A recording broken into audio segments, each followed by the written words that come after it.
या अल्लाह, हज का महीना है, मेरे घर में सुकून, बरकत और अपनी रहमत अता फरमा। परेशानियों की दलदल से अपनी पनाह में रख। हज के महीने में मांगी गई दुआओं को रद्द नहीं किया जाता।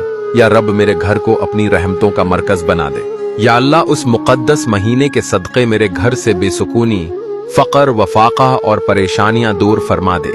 या अल्लाह, जिस तरह हाजी तेरे घर का तवाफ करके पाक हो जाते हैं, वैसे ही मेरे दिल और घर को भी सुकून आता फरमा दे। या अल्लाह, मेरी दुआओं की धड़कनें सुन, मेरे घर की वीरानी को अपनी रहमतों से आबाद कर दे। हज का महीना है, या अल्लाह, मेरी छपी आहूं, बेबस आंखों और थके दिल को अपनी पनाह में ले ले। ए मालिकी काबा, जिस तरह तूने हजरत इब्राहिम की दुआ को कबूल फरमाया, मेरे टूटे दिल की फरियाद भी सुन ले। इस हज के महीने में ए अल्लाह, मुझे और मेरे घर को दुखों से आजाद फरमा दे और अपनी रजा के साए में ले ले।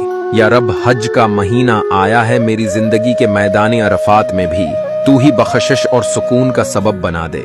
आमीन।